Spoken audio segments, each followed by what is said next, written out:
নমস্কার। টায়ার টিকলি পরিবার থেকে আমি টায়ার টিকলির মা আপনাদের সকলকে স্বাগত জানাই। আশা করি সকলেই খুব ভালো আছেন। গতকাল আপনাদেরকে একটা খবর দিয়েছিলাম আলপনার মৃত্যু সংবাদ নিয়ে। আমি খবরটা দেওয়ার পর নিজেই খুব চিন্তিত হয়ে পড়েছিলাম যে সত্যই কি আমি সত্য খবর সম্প্রচার করেছি, না ভুল করে ভুল খবর আপনাদেরকে দিয়ে ফেলেছি এবং আপনাদের মনের অশান্তি বৃদ্ধি করেছি। আমি প্রথমে খবরটি পেয়েছিলাম ফেসবুক থেকে। ফেসবুকের আমার মতো যারা ব্লগ ভিডিও করেন তাদের কাছ থেকে। কিছুদিন আগে আমার এক দিদি, আমার বাবার বাড়ি যেখানে, সেখানে ওই দিদির বাড়ি, সে গেছিল আলপনাদির বাড়ি এবং তাদের সঙ্গে ফটো করেছিল, ভিডিও করেছিল এবং সেই আপলোড করেছিল ভিডিও যে সে মারা গেছে। এবং পরপর 2-3টা আপডেট আমি ফেসবুকে পাই। তখন আমি নিশ্চিত হই যে আলপনা মারা গেছে। সে ভিডিওটা আমি আমার চ্যানেলে সম্প্রচারিত করি, কিন্তু আপনাদের রেসপন্স দেখে আমি ভীত হয়ে যাই যে সত্যই কি খবরটা সত্য নাকি মিথ্যা। ভুল করে আমি একটা ভুল খবর প্রচার করে দিয়েছি। আমি আজকে সকালবেলা তপনে ফোন করি, মানে তপন গঙ্গারামপুরে ফোন করি। গঙ্গারামপুর যেখানে রুবি মাসিমার বাড়ি, আলপনা দিদি ভাইয়ের বাড়ি, সেখানে আমি ফোন করি। সেখানে ফোন আমি যাকে করি তিনি সেখানকার সিএসপি সেন্টার চালান, সিএসপি চাকরি তিনি করেন, আমার হাজব্যান্ডের সঙ্গে তিনি চাকরি করেন। আমি তাকে ফোন করি, তার কাছ থেকে সমস্ত খবর পাই এবং নিশ্চিত হই যে হ্যাঁ সত্যই আলপনা মারা গেছে। আলপনা গত পরশুদিনই মারা গেছে নদিয়া হসপিটালে। গঙ্গারামপুর থেকে কলকাতা যাওয়ার পথে ওর শারীরিক অবনতি ঘটে, তখন তাকে নদিয়া হাসপাতালে ভর্তি করা হয় এবং সে মারা গেছে। হয়তো কিছু ভুল থাকতেও পারে এই খবরটার মধ্যেও, হয়তো কিছু কম বেশি ভুল সত্য থাকতেও পারে, কারণ আমি তো নিজের চোখে দেখিনি। আমি ওই দাদাভাইয়ের কাছ থেকে শুনেছি, উনি বললেন যে নদিয়া হাসপাতালে উনি মারা গেছেন, এটা নিশ্চিত। এবং তার কিডনির একটা সমস্যা হয়েছিল, সেটাও নিশ্চিত। এবার কিডনির সমস্যাটা কি সেটা বলার জন্য একটু আমি 2-3 মাস পেছনে যাই। সেটা হচ্ছে কি, আলপনা দিদি ভাইয়ের কিডনিতে স্টোন হয়েছিল, তার জন্য সে হোমিওপ্যাথি ট্রিটমেন্ট করাচ্ছিল। এবার হোমিওপ্যাথি ট্রিটমেন্ট দুটো ডাক্তারের কাছে করিয়েছে। প্রথম ডাক্তারের কাছে ট্রিটমেন্ট যখন সে করাই, প্রায় মাসখানেক ট্রিটমেন্ট করানোর পর তার মনে হয় তার কোনো উন্নতি হয়নি। তখন তারা আবার নিজেরাই ব্লাড টেস্ট করায়। ব্লাড টেস্ট করিয়ে জানতে পারে যে তার কিডনিতে যে স্টোন ছিল তার মাত্রাটা না কমে আরো বেড়ে গেছে। তখন সেই ডাক্তারকে চেঞ্জ করে তারা অন্য আরেকটা হোমিওপ্যাথি ডাক্তারের কাছে যায়। দ্বিতীয় হোমিওপ্যাথি ডাক্তার সমস্ত রিপোর্ট দেখে ভেরিফাই করে বলেন যে আলপনা দিদি ভাইয়ের যা শারীরিক অবস্থা, তাকে আর হোমিওপ্যাথি আন্ডারে রাখা যাবে না, তাকে মানে যত তাড়াতাড়ি সম্ভব অ্যালোপ্যাথির আন্ডারে যেতে হবে এবং অ্যালোপ্যাথি ট্রিটমেন্ট করাতে হবে। ইনফ্যাক্ট তাকে উটি করাতে হবে, তা না হলে তাকে বাঁচানো সম্ভব নয়। তারাও কোনো তিলমাত্র দেরি না করে তারা অ্যালোপ্যাথি ট্রিটমেন্ট করাতে যায়। ডাক্তারবাবু চিকিৎসা করেন, চিকিৎসা করে তার ব্লাড টেস্ট করা হয়, তাতে দেখা যায় সে প্রচণ্ড মাত্রায় অ্যানেমিক, রক্তাল্পতা হয়েছে। এবং পরবর্তীতে ওই তপনের দাদাভাই বলছিলেন তার নাকি ব্লাড ক্যান্সারও হয়ে থাকতে পারে, ব্লাড ক্যান্সারের জন্য তার অ্যানিমিয়া সৃষ্টি হয়েছিল। ভগবান জানে সেটা তো আর বলতে পারবো না, কারণ ক্যান্সারের ট্রিটমেন্ট তারা করাচ্ছিল না, সেটা আমি জানি। ওদের ব্লগ থেকে বলছি, আমি জানি সেটা, ওদের ব্লগ ভিডিও দেখে বলছি অ্যাকচুয়ালি। তো যাই হোক, স্যার অ্যানিমিয়া হয়েছে এবং তাকে রক্ত দিতে হবে।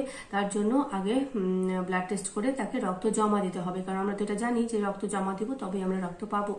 তো আলপনা নিজের গ্রুপের রক্ত জমা দেয়। ও যা জানতো ওর গ্রুপ যেটা, সেই গ্রুপের রক্ত জমা দেয় এবং যে ডাক্তারের আন্ডারে তারা ট্রিটমেন্ট করাতে যায় সে ডাক্তার প্রেসক্রিপশন রিপোর্ট দেখে আর ওর জমা দেওয়া রক্তের রিপোর্ট দেখে কনফিউজড হয়ে যায়। ডাক্তারবাবু বলেন যে তোমার ব্লাড রিপোর্ট তো বলছে তোমার এক ধরনের রক্ত আর তুমি জমা দিয়েছো অন্য ধরনের রক্ত।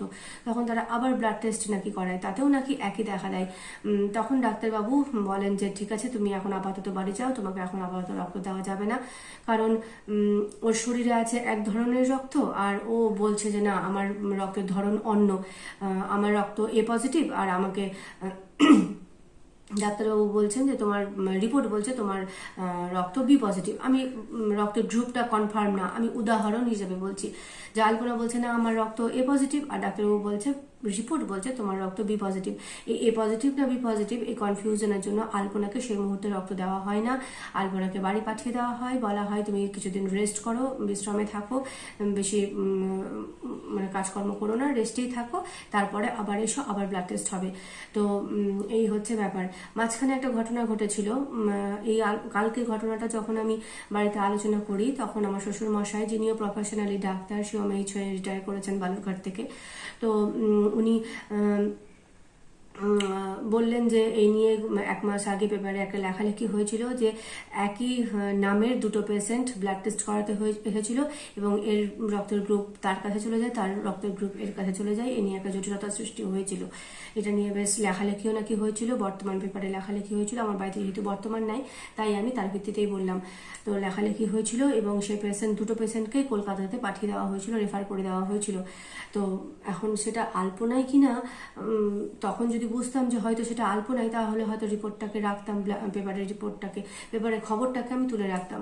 তো এখন তো দেখছি মনে হচ্ছে সেই রিপোর্টটা আলপনারই। আর আলপনা মালদা বলছি, আমার বাড়ি মালদা, তো তাই মুখ দিয়ে মালদা বেরিয়ে গেল। আলপনা ট্রিটমেন্ট করানোর জন্যই গঙ্গারামপুর থেকে তখন যাচ্ছিল। আর কালকে খবরটা পেয়ে মানে এখনো আমি কেমন মানে দিশাহারা হয়ে পড়ছি মাঝে মধ্যেই। কারণ রুবি দিদি ভাইকে ঠিক মনে হচ্ছে আমি যেন ঠিক রুবি দিদি ভাইয়ের জায়গাতেই বসে আছি। আজ থেকে প্রায় 8 বছর আগে আমিও আমার একজোড়া সন্তানকে হারিয়েছি।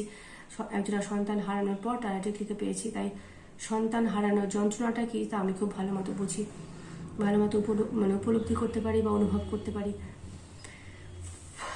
যাই হোক, সরি আমি একটু ইমোশনাল হয়ে পড়ছি।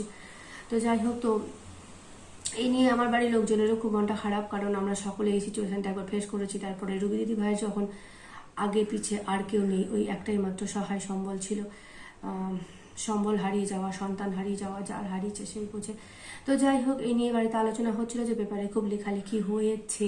তার মানে আলপনার ব্লাড রিপোর্টের যে প্রবলেমটা হয়েছিল, যে ডাক্তারবাবু বললেন যে তোমার রক্তের যা গ্রুপ আর তোমার রিপোর্টের যা গ্রুপ এক নয়, যার জন্য তোমাকে রক্ত দেওয়া গেল না, এটাই হয়ে গেল কল্পনার মৃত্যুর কারণ।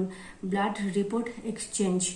এখন ব্লাড রিপোর্ট এক্সচেঞ্জ না সত্যই আলপনার রক্তের গ্রুপের পরিবর্তন হয়েছিল, তার মৃত্যু তাকে নিজের কোলে নেবে বলে তার ব্লাডের গ্রুপ চেঞ্জ করে দিয়েছিল, ঈশ্বরই জানেন। সত্যি এটা একটা অদ্ভুত ব্যাপার। তো একটা খবর মানে খবর না, একটা মেসেজ আমি আপনাদের সকলকে দেব। এরপরে যখন ব্লাড টেস্ট করাতে যাবেন, নিজের তাগিদেই নিজের নাম বলার সঙ্গে সঙ্গে হাজবেন্ডের নাম বা বাবার নাম সঙ্গে অবলিক দিয়ে লিখিয়ে নেবেন। নিজের সুরক্ষা নিজের হাতে নিতে হবে, কারো হাতে নেই। আর নিজের সুরক্ষা নিজের হাতে নেওয়ার পরও যে আমরা বেঁচে থাকবো সেটাও বলা যায় না। তো যাই হোক, ভগবানের কাছে প্রার্থনা করি, সাই বাবার কাছে প্রার্থনা করি রবি মাসিমা যেন এই অসহ্য কষ্টটা সহ্য করার শক্তি পান। আলপনার স্বামী যেন নিজেকে কন্ট্রোল করে রাখতে পারেন। রবি মাসিমার হাত যেন শক্ত করে ধরে রাখেন নিজের সন্তানের মানে মায়ের মতো করে। আলপনা নেই বলে রবি মাসিমার হাত যেন তিনি ছেড়ে না দেন। আলপনার পর এখন সেই তার একমাত্র সন্তান হয়ে দাঁড়ালো। ঈশ্বরের কাছে প্রার্থনা করি আলপনার পরিবার যেন এই কষ্ট সহ্য করার শক্তি পায়। আর আপনারা যারা আলপনাকে প্রচন্ড প্রচন্ড প্রচন্ড ভালোবাসেন, আলপনার খবরে আপনারা মর্মাহত হয়ে পড়েছেন, সাই বাবা যেন আপনাদেরকেও মানসিক শক্তি দেন এই মানে দুঃসংবাদটাকে সহ্য করার মতো মানসিক শক্তি দেন। আপনারাও নিজের পরিবারে ভালো থাকেন, সুস্থ থাকেন, এই কামনা করে আজকের ভিডিওটা আমি এখানেই শেষ করছি। সকলে ভালো থাকেন।